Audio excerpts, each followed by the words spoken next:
probably do it because now we're live. So there you go. So there we go. Now you can watch the show over at YouTube, Rumble, and Facebook, I assume. Yes. Just do a search for Armed American Radio with Mark Walters. If you want to head over to X and watch us at AAR Mark, you can do that. So you can always head over to armedamericanradio.org or .com, hit that menu icon, then select your watch live or listen live option. And thanks to the live chat, we have the notification we were having issues. Just download Telegram, create your profile, and search for Armed American Radio Conversations. Yeah, and it wasn't an issue. It was just me failing to hit a little button that said go live. Andy Hooser, the voice of that is an issue, isn't it? Okay, smart aleck. I can't say what I want to say. Oh, here comes Andy Hooser. Andy, tell us what a wonderful Monday. But before we get started, I got something for you, brother. I got something for you. I am wearing today for you. This is in honor of you. I am wearing the exact cuff that Zach Wilde wears. The Dragon 4, and I'm going to give him a shout out, Red Monkey Designs. Okay, it is the Zach Wilde Dragon 4 cuff, and there it is. Man, it is so cool. That's it, right it's there. So cool. Look at that. Look at that. Oh, and when you plug a guitar in and it's busting out 100 watts out of a Marshall stack, and the neighbors are upset, it's just so powerful. Oh, I feel like Viking today. No, by the way. Yes, well done. Yeah, see, I love it. See, that's the Monday energy right there. That's the Monday energy. That's what it's about. Greatest day of the entire week. Look, for those that don't know, Zach Wilde is by far the greatest guitarist of our time. He is my absolute favorite. I love him. He was the former guitarist for Ozzy Osbourne. Yeah. Rest in peace. And now he's the front man and lead guitarist for Black Label Society. Yeah. I love Zach Wilde. He is amazing. And and he's filling in for Pantera as a traveler because him and Dimebag Darrell was. What? How dare you? How dare you skip over Dimebag Darrell like that? I was just going to say Dimebag Darrell he was fantastic with Pantera, and now that Dimebag unfortunately passed away as well years ago, that Zach is traveling with Pantera, filling in for them as well. So he is an icon. He is the greatest guitarist of our time. That is amazing that you have that cuff. It looks absolutely really cool, and I love it. So, it just makes your guitar playing that much more awesome. It makes it fun, but there is a medical purpose for it, believe it or not. I had some questions. As you get older, many people will remember a couple years back when I had my arm in a cast because, I had to go get 3 things surgery on my arm. And I needed to fix a finger and a wrist issue and a nerve up near my elbow. And I was one of the 10%. Doctor told me when I went in for surgery, he goes, yeah, don't worry about it. I said, am I going to need a cast after this surgery? It was pretty much in and out. It's a couple hours. He said, only less than 10% of people need to be put in a cast. Only if we have a problem with the nerve and we have to move the nerve, then that can be an issue. But it's less than 10%. Of course, I woke up in a cast. So I was one of those less than 10%. And I need that same surgery on my right arm. Playing a lot of guitar, my wrist and arm hurt for that same reason because of that nerve. I can pull this tight, and it puts pressure on my wrist and my arm. So I decided, you know what, I'm going in Zach Wilde, right? Because I'm not going to wear some stupid Tommy Copper thing from Walgreens. I mean, give me a break. I'm going cool. Right. I live a rock and roll lifestyle now, baby. You know what I'm talking about? And I did this in honor of you. So there it is. I love it. I love it. Yeah, that's right. That's you know what? If you're going to do it right and do it in the fashion go big or go home. Greatest guitarist. Dang straight. Greatest guitarist of our lifetime. I did that for you, Andy. I knew that would excite you even more on a Monday. All right. It's a Monday, man. Greatest day of the entire week. Come on, baby. I'm glad. So, Andy, let's talk a little bit about, I put a YouTube short video out. It was funny. I was walking out to the studio earlier, and I thought, I don't know what popped in my head. I just grabbed my phone, and I put up a quick short. I just was talking to the camera on the way out, and I can't play the short. Well, I can. But you have to see it. So, guys, go to YouTube and check out the latest short I just put up. It's getting a lot of views right now. It's beginning to hit home. About the anti-gunners. And here's basically what I said in this thing. It was a one-take YouTube short that's going crazy right now, and that's a fun thing to see. But it was, when the anti-gunners always screaming and yelling. Got to get rid of those evil rifles. Got to get rid of that AR-15. Got to get rid of all those guns. Got to ban all those guns. Until somebody, they always rag the National Rifle Association for that statement. It takes a good guy with a gun to stop a bad guy with a gun. They always rag that until it happens. And then you know what you hear from them? Not a thing. Zilch.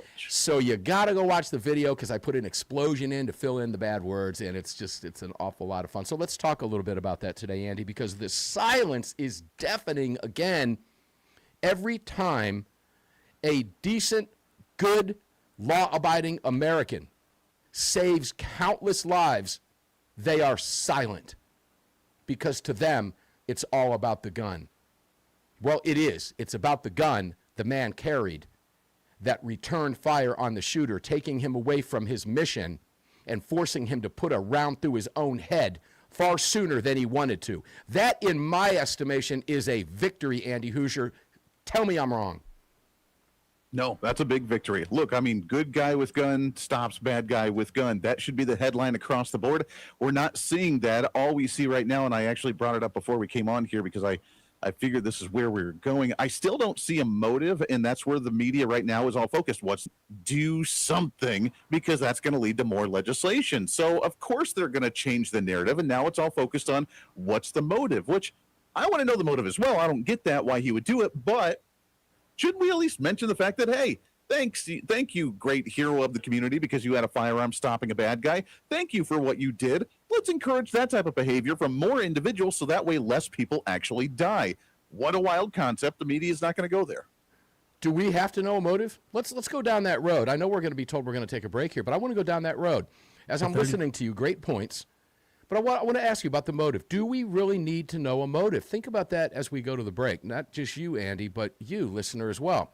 Do we have to know what the specific motive is in a situation like this? I'll give you the method to my madness and why I'm even asking that question when we come back from this break, Andy, but I think it's important we talk about it, so we're going to go down that road. Do we really even need to know? I'll tell you why we might not need to know a motive. Does it really matter? When we come back, Armed American Radio's Daily Defense begins anew right after the break. Don't go away.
And welcome back in, my brother. Let's keep this You going. betcha.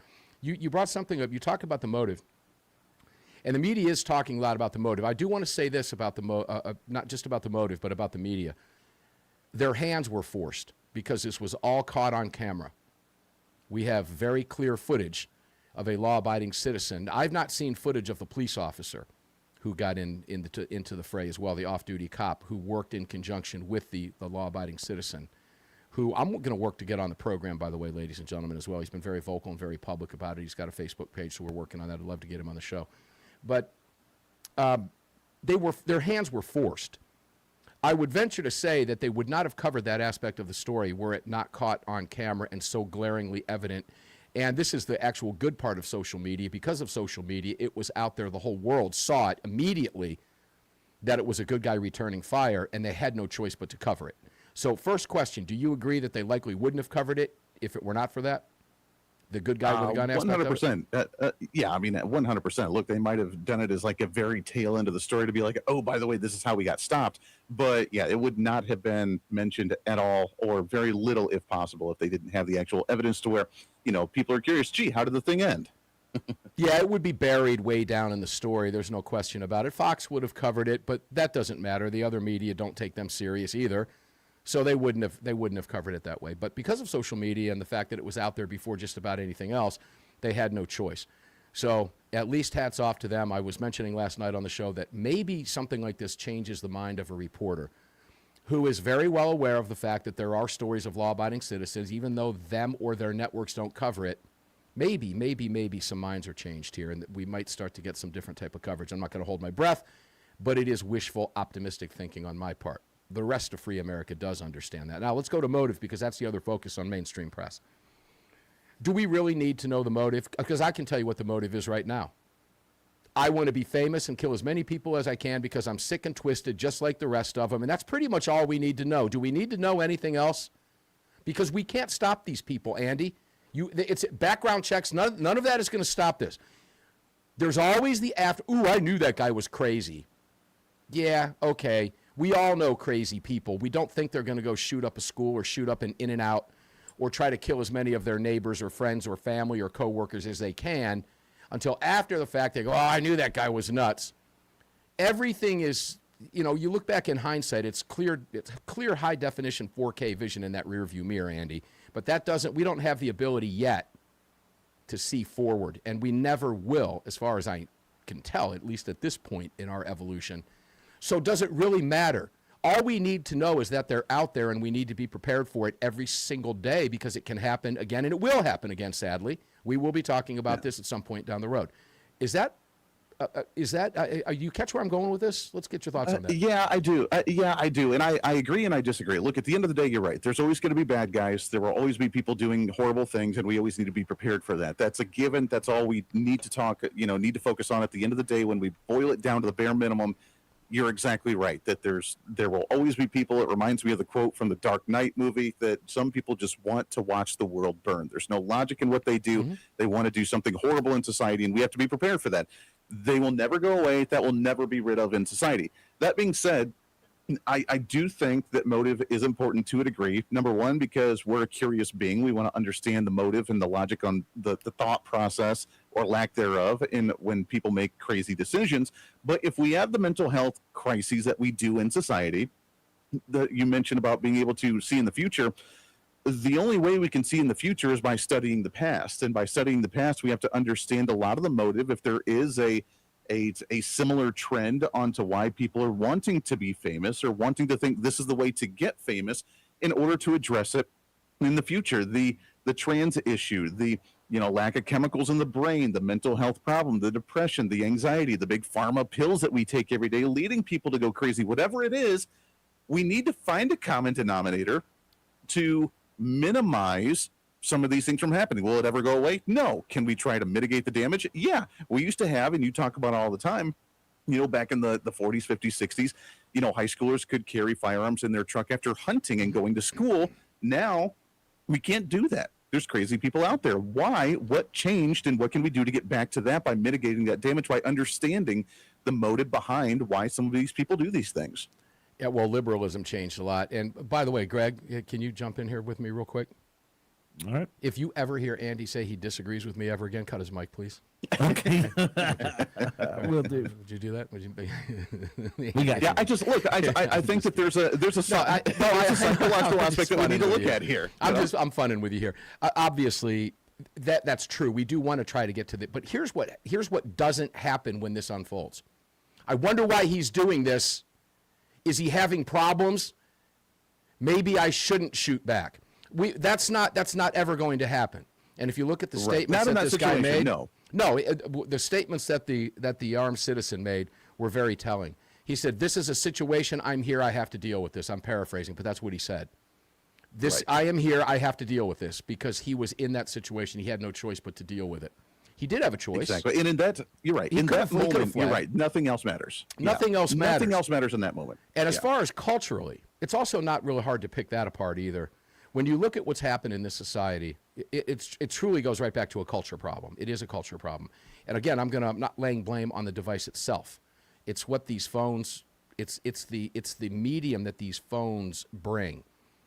It's the social media aspect. It's the instantaneous fame that people feel they can get online. It's the instantaneous response of 24-hour coverage. It's all of this stuff combined that allows people to fester and hate and do it inside that little bubble. That was never a problem when we were kids. And when we didn't have these things, we dealt with things differently. We were face to face with other human beings all day long. If we wanted a date with somebody in school, we had to grow the nerve, if you will, to be FCC friendly, to actually go up and talk to her. Not Snapchat her, but to actually physically go talk to that human being. And when you talk to human beings, well, guess what? You begin to develop social skills that we don't have today. When we come back, we'll continue the conversation with Andy Hooser, the voice of reason. Don't go away.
Andy, let's go back to that, because this goes to a responsibility issue, I think.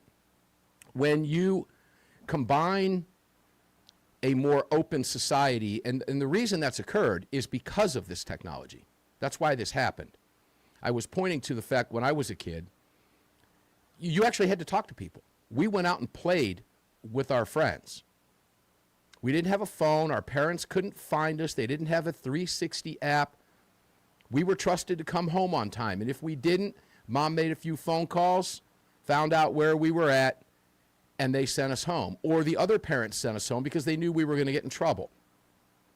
And we didn't have anybody doting over us. We actually had social skills. When you lose that, and everything becomes this digital, virtual, fake world, and you're not out there touching grass every day, it's real easy. Particularly, this is what I hate about seeing. I see little babies being pushed around in strollers with little devices that their parents have given just to keep them quiet. That's horrible. Absolutely horrible. These kids have lost the ability to communicate. And when you lose the ability, this is the kind of stuff that happens, Andy. There is a correlation here. There is no question in my mind. And I'd like to discuss that with you. Am I wrong about that, or am I just... Yeah, no, look, I mean, it's been a major change. I say it all the time. Look, my generation was the very last generation where we had the childhood growing up without the device. And then by the time I got into, middle school, high school is when a lot of big cell phones and smartphones started coming out. And we started getting, the very first iPad and what was it? It wasn't an iPad. I think it was the iPad with a scroll on there, the very first music device essentially on there. Mm-hmm. So look, I mean, my generation was the very last one. And I got to experience that growing up elementary and middle school by going outside, by riding my bike to my friend's house, by having a good time in just like the world that you said. And it's completely different. When you're online, you can be the keyboard warrior. Mm-hmm. When you're online, you would traditionally say things that you normally wouldn't say. Social media was supposed to be a way for us to connect. It's led to more divisiveness than we've ever seen, really since the Civil War in this nation. And it's horrible that we're going down that road. So yeah, look, I mean, these are all issues, and we can speculate. We can talk about those. We can talk about pharmaceuticals. We can talk about depression and anxiety and, isolation, parents working 2-3 jobs and not sitting down at the dinner table with their kid at home. There's so many aspects to this on why we're seeing the mental health issues that we are. The point that I was making earlier was that, in the moment, it does not matter what that motive is. The motive is to stop the bad guy from doing bad things and harming other individuals, but to try and prevent these things, or at least minimize the amount of times this is happening, is to sit down and for society as culture to have a serious conversation. What are we doing that's leading to so many crazy people wanting to do crazy things like that? We need to have, this reconnection with culture and with the family unit to push back and say, we have to stop this to where it's not a pandemic like it's been in the past. Yeah, I don't know that that's possible anymore. I hate to say that. I think there'll be a reset. It breaks my heart to say that. But I don't know that it's possible to do that anymore. This cat is out of the bag. I use this analogy. It's like lifting up the grill lid. Once the smoke escapes, you can't regather it. Okay, it's impossible. You could go back and say, you can't put the toothpaste back in the tube. It's true. Yeah. And it's sad because I don't know that we will ever get back to what really mattered, that family unit, that communication. And I use this as an example when I went to see Dr. John Lott speak at Kennesaw State University a number of years ago, long before my kids were still at that time, early in high school, freshman, sophomore, or 8th grade, 9th grade, somewhere in that range. And I hadn't been on a college campus in years, so it was fun to go watch John speak at a fairly conservative school about gun rights issues and see a packed house. And my wife and I walked out into the commons area during one of the breaks, and it fascinated me. I looked around. There were McDonald's in there. There were Starbucks in there, things I never had in the college. We had a bar. The drinking age was 18. The Highland Room is what we called it. The bookstore, stuff like that. But these kids had everything in there. They had it was like walking in a little mini shopping mall, for crying out loud. You could get anything you wanted in there. And they had all these tables and chairs set up. And here's all these college kids, and some of them are sitting at tables together. And the room was silent. Every single one of them had their head in a phone. Every single one of them. And as I got out and walked around some of the campus, it fascinated me. I'm watching guys walk around with girls, guys walk around with guys, people walking around solo, all of them with their heads buried in a phone. And I thought to myself, good heavens, if I were your age, knowing what I knew back then, I'd be dating a million different girls over here because none of you people are talking to each other. That's still a human need, Andy. People still want to be talked to. And that's not happening today. And I don't know that we'll ever get that back. And I think that's a very, very dangerous place to be when you look at, if you look at the timeline and the correlation, and we've studied it here for a long time, you go post-Columbine, and it all correlates with the advent of all of this technology. And the more the technology has opened up, the worse it's gotten. And we see the hate. All you got to do is go to Twitter, X, whatever you want to call it, and read it. People's true feelings come out. And that's why I always say it's doing tremendous psychological damage to this country. And I don't know. Here's what I will say, Mark. Here's what I will say. I think there's going to be a fragmented society, and I think there will. I'm optimistic. I think there will be a bit of a reset. I go to my daughter's generation now, the alpha generation, where she's turned 12 and she's on her device every once in a while. She knows that she can't be on it forever. She's doesn't have a screen in front of her all the time. But that generation, the new polls are showing that the younger generations are actually in larger numbers than before, actually walking away and canceling social media altogether. They are getting out there. There's the hippie movement of going out and touching trees and feeling the grass and feeling the wind and, doing all this stuff and reconnecting. Because look, we are, in my opinion, we are at a fork in the road in society. We're either going to go to simulated version with AI and everybody's going to have AI glasses on and we're going to see a virtual world and that's the world we're going to live in, or we're going to say disconnect completely. We're going natural and disappearing in the woods and calling myself the latest mud name because, we connected with spirit, through the mud. So I think there's going to be a divide here. Hold that thought. When we come back, I want to go in that direction with you again, and then we'll wrap up the hour with Andy Hooser, the voice of reason, KQAM, Wichita's big talker. He is, in fact, Wichita's favorite son. We'll be back right after this. Oh, we've got 30 seconds left. There we go. It's okay. You got the break music. Go for it.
Andy Hooser, the voice of reason. Welcome back.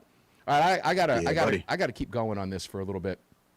You know, it's a very complex issue, but you brought up yet again another great point. You are, in fact, the voice of reason, and I understand completely, wholeheartedly when I talk to you, every time I talk with you, on air and off, why you are, in fact, Wichita's favorite son. Because you're one of my favorite talk radio hosts besides me. It's you. I'm going to tell you that right up front. Okay. We're killing it, brother. If I'm not my own favorite, then we got a problem. I got to be my own favorite first. You're a very close second. But there is some encouraging signs here. There really truly is. And let me use a really stupid example. Record albums, vinyl. You can walk into any Best Buy today and buy a turntable, and there's an album section there. There are album stores out there now. People are realizing, you know what, digital music is cool, yeah, but there's nothing like the sound of the needle hitting the vinyl. And that's, I think we might be going back to that. It's not going to ever, we might be at that level where it begins to come back. Reality begins to come back. It will never overtake again where we are currently in the digital world, but there are some encouraging signs about it. And here's some positive proof of that. I don't care who the generation is. I don't care what generation it is. I don't care who you know in what generation in your own family. Every single person, yourself included, can look back in time and remember back in the day. And we all remember back in the day. And I can promise you the day will come where you will look back and go, good Lord, remember when that's how we used to communicate? That day is coming. It's out there. Don't know when it's going to happen and don't know what's going to replace it. But at some point in time, we'll look at this and go, yeah, remember when that iPhone was what we had? Remember when we drove that? Remember when we had this? Remember when that came out? It's inevitable. We just don't know what's going to replace it. Hopefully, we get back to some of those roots and realize that the needle touching the vinyl does, in fact, sound better than this, Andy. Hopefully. Yeah. Well, look, I mean, that's the beauty, again, of the free market system, allowing consumers to do what they want. Because in society and culture in general, when we stray too far, things change too much, we end up going back to something that's comfortable for society, which is why, it's a conversation about how we prevent as many shootings as we're seeing right now. We're going to figure that out because eventually we're going to stop saying, most people are going to stop saying government do something, and we're going to say we're going to do it ourselves because we're going to figure it out. You're right. We're going to go back to the good old day. I still live the good old day. My car still has a CD player. I have my CD case with all my little booklets and my CDs and everything in my case that I still have in my car that I use on a regular basis every single day. So, we find ways to go back to, what worked and what's comfortable. If we don't have as much government intervention, if we don't have, super ops from the CIA trying to create narratives for us to try and create more division, and we just allow the American people to do their thing, we wouldn't see as much hate. We wouldn't see as much division. We wouldn't see as much of the racial tensions. We wouldn't see as many shootings in society because overwhelmingly people are good, people are helpful, people are loving and want to take care of each other. And it's the crazies that end up throwing the wrench in the system. We just have to find a way to minimize that. Well, there's danger in all of this technology, and the best advice I can give to you, listener, and Andy, to anybody who's within earshot of this program, is turn the crap off. Don't wake up and flip on Fox and Friends. Who cares what Brian Kilmeade and Lawrence what's-his-face and Ainsley what's-her-face have to... What can they tell you that you can't figure out on your own? Do you need those three sitting on the curvy couch to start your day? Is that who you are? No, you're not. And you'll find out by shutting it off that your life will change. I did it. God, it's been a long time. I don't wake up starting my day like that anymore. I start my day on my own terms, Andy. Go for it. Right. Well, look, and that's why shows like this, that's why we have a different role, because TV, the networks, all this information, the mass amount of information and the headlines and stories that bombard us on TV and on social media and everything else, we provide something a little bit different because, number one, it's about entertainment. Number two, it's about education, because if we can give someone a way to educate ourselves so when they get bombarded by this information wave, they know how to put it into perspective. I know that's the role of your show. That's what I promote on my show every day. It's about knowledge and wisdom. It's about putting the world into perspective to where we have a better outlook and better perspective to understand when we see these headlines hit us, that we know how to actually approach them and deal with them and handle what's going on in the world on a regular basis. Yeah, we're a break in the day, okay? We're a break for you. Hopefully you get some entertainment, it's fun, and you get some good information. Now, believe me, the news outlets have their place. They're great when you're watching election returns. They're great when weather's bad. They're great when there's a huge breaking story and something is happening that we need to know about. That's all great. But I know too many people, ladies and gentlemen, and I know you do as well, who I guarantee you, I'm not alone. But, folks, if you pick the phone up and call your mom and dad at 7 o'clock in the morning, I bet you're hearing Fox News in the background if you're like-minded like we are. And you call them back at lunchtime, and there's Fox News going on in the background. And you call them back at 4 o'clock to see if they want to come over for a grilled burger, and Fox News is blaring in the background. And call them back at 8 o'clock, and they're watching Fox News. You got a problem in your house, folks. Fix it. Get out and touch that grass, okay? Believe me, I've gotten into some arguments with some very close family members of mine over that. And, they thanked me. Yeah, you're right. It's tough to get away from it. But it's it's doing tremendous damage to the psyche of this nation. You lived your lives just fine without all that, ladies and gentlemen. And I guarantee you lived better. It was a lot less stressful in life. And that stress, Andy, that these things cause when you're a young skull full of mush and you're spending all day in this world, 60. That's not reality, Andy Hooser. And that's what's causing a lot of these problems. When you're not all together to begin with, this thing pushes you over the edge. I don't mean the thing, but what it represents pushes you over the edge. What are you gonna be talking about here in the next hour? No, we got lots to talk about, all the breaking news that happened this weekend. But Mark, start the new hashtag trend, hashtag touch that grass.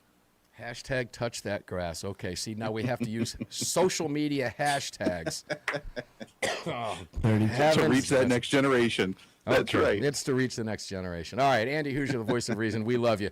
Fan favorite for a reason. We love you, Mark. He's going to be kicking tail on his. Make sure to check out who the voice of reason, Hooser Reason, coming up. Thanks, Andy. We appreciate you, buddy. All right, guys, you know what? We're going to get up and do it again tomorrow because they don't want us to. That's why we love doing this every single day. Enjoy your day. Stay safe out there, and I'll see you on the radio tomorrow.